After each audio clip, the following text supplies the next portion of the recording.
living out of his car, I learned how to live off of $2.50 a day. to building two of the biggest global business empires in totally separate industries. I think a lot of people are curious, like, okay, you get it billions of dollars, what do you do with it? Well, the first thing that I did was I wrote a check for $50 million that went directly to. You were actually homeless during this time, and you did it twice. So what happened? How did you get homeless? I needed $500,000 to start a hair care company. My partner and I made a deal.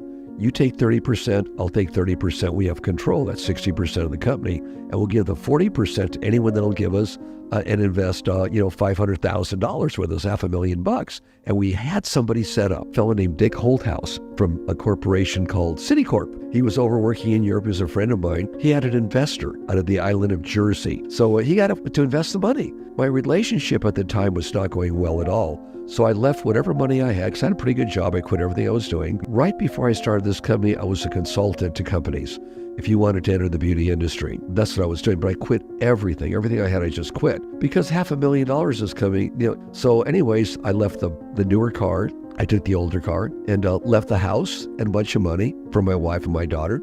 Said it'd be fine for a few months, right? Went down the hill to get the money. Never arrived. Dick Holthouse got a hold of him, who got a hold of me and said, JP, call Dick, collect. Pick up the phone, call him, collect. And I did. And he said, worst news, the guy changed his mind. And I said, why did he change his mind? This is the last minute. He goes, well, inflation in the United States, 12.5%, unemployment, 10.5%, interest rate, 17%, and your hostages are still in Iran and haven't been released. He said, I'm sorry, just changed his mind. So we had zero. And I just had a few bucks in my pocket, a few $100, and that was it. My mom lived in LA, but I was too proud to say, Mom, I'm broke. Can I have my bed back? My room is still available. Feed me.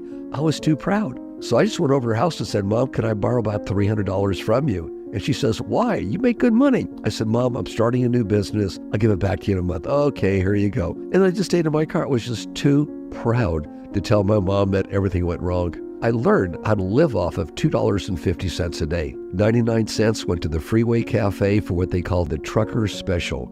If you went there after 9 o'clock, where nobody went after 9 o'clock, it was right by the freeway. And before 11 o'clock, the lunch crowd, for 99 cents, it was called the Freeway Cafe. You got one egg, your choice of one piece of bacon or one sausage. I took the sausage, it was bigger, one piece of toast, and then your choice of orange juice or coffee. And that was my breakfast. And then I found a way to be able to eat off of a dinner for like $1, $1.25. And what I did was somebody called El Torito started something called Happy Hour. Virtually no business from 4 to 5:30 in the afternoon. Well, you get about 2 or 3 bowls of salsa and 20 chicken wings, and you are just full as can be.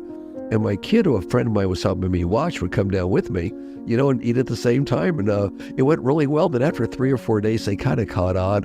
And the waitress came over and said, you guys are down and out, aren't you? We said, yeah. And I told her the story. Pretty soon an enchilada would arrive along with our margarita. But I remembered them. And when we started making some money several years later, I was able to afford it. I came back and I tipped everyone in that restaurant the biggest tips they've ever had in their life for helping me out when I needed a helping hand. When you're really down and out, the next thing you should think about is not why you're down and out and how bad things are, because that's yesterday's newspaper. If you do that, you're stuck in the past. You can't change yesterday's newspaper. So what I just did was I just thought ahead of what's the next thing to do tomorrow? What's the next thing after this? Who do I call next? How do I make another sale? That was all in my mind. And I would say the same thing to anyone that's down and out or homeless. You can't change yesterday's newspaper. And what slows most people down is they're stuck in the past. Something happened to them. They got fired. They got a divorce. All of a sudden they're stuck in the past. It's on their mind before they go to sleep. Now your thinking power is behind you. You can't change it. You got to think ahead. What is next? And forgive everyone that's done you wrong. Forget every jealousy that's ever in your mind. For every regret that I wish I would have done that differently. When it comes in your mind, just forgive it. Forgive yourself. Forgive Joe Blow. Forgive everybody to your mind. You don't have to tell them personally if you don't want to. Just forgive them. You're a jerk. That was the past. I'm not going to carry you around anymore. And if it comes to your mind again, just say, nope, that's my past life. Get out of here. Let's move on. How did you go from 0 to 9? Knocking on doors. And then after 6 months, I was hired to hire. We had just enough to hire a secretary really cheap, Shirley Wong. She was wonderful. didn't mind helping us out, and she did 10 jobs. My first field guy was a year and a half later. So we just kept on building the business and reinvesting everything. Everything we had, we reinvested. And it's a perfect thing that I'd like to contribute to everybody. Number one, understand that we made a hell of a good product. We made the best product we possibly can. So your product or service has got to be the best. That's number one, okay? You don't want to be in the selling business. You want to be in the reorder business. Most people put something together, they package, can I sell it, can I sell it? Mine was all about, I want them to reorder it. So the product has got to be so good, and the person that's using it, the hairdresser, has got to really know it's good. We have over 100 schools, Paul Mitchell schools. So you train the new hairdresser how to be a great hairdresser and be successful. Well, of course, we're doing it with Paul Mitchell products and our knowledge. And we also went into education. Besides the education of how to use our products, we went nationwide. At one time, we had, I think, 850 what we call associates that worked for us part-time, top hairdressers that we taught to be stylists. You don't believe what people tell you. You believe yourself. If someone tells you something that's real, there's no reason not to believe them. But if they tell you something negative, question it. What do you feel in your own heart? What do you feel can be done? And just go for it. Look at how many times Sylvester Stallone pitched Rocky and nobody wanted it. He didn't give up. He kept on going and going. And look at some of these guys in the internet industry, how they just pushed and pushed and pushed, didn't give up, and all of a sudden they made it. So a good portion is, no matter what the rejection is, keep your eye on the target. Ignore the trivia many and just pay attention to the vital few. Are curious, okay, you get it billions of dollars, what do you do with it? Well, the first thing that I did was, very first thing, I wrote a check for $50 million that went directly to start the Peace, Love, and Happiness Foundation to help change Austin as well as the rest of the world. That's the first check I wrote, gave back. Part of it was my destiny was to give back along the way and find new experiences and help others along the way. Things were so good for me, why not help others? So I'm very generous in that area. And I see today many young people don't have that passion to work. I've been working since, well, part-time at 7 years old, more full-time, part-time job from 11 till today. I sold newspapers in the morning or delivered them for the LA Examiner, and then would go to school.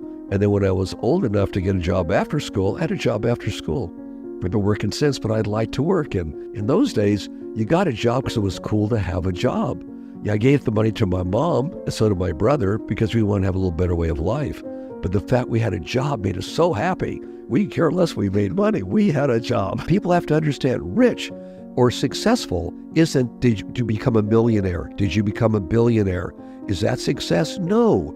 Success means how far have you gone in whatever you're doing. I was a janitor one time in high school, a very successful janitor. Steward at Steward's Cleaner gave me a 25-cent an hour raise. When I was making $1.25, I was now making $1.50. For me in high school, I was one of the highest paid kids in the high school I went to, because there weren't any jobs for kids then, and I was in high school. So success is how well do you do what you do, especially when nobody is looking. Do you wake up an extra half hour early because you find yourself working through midnight?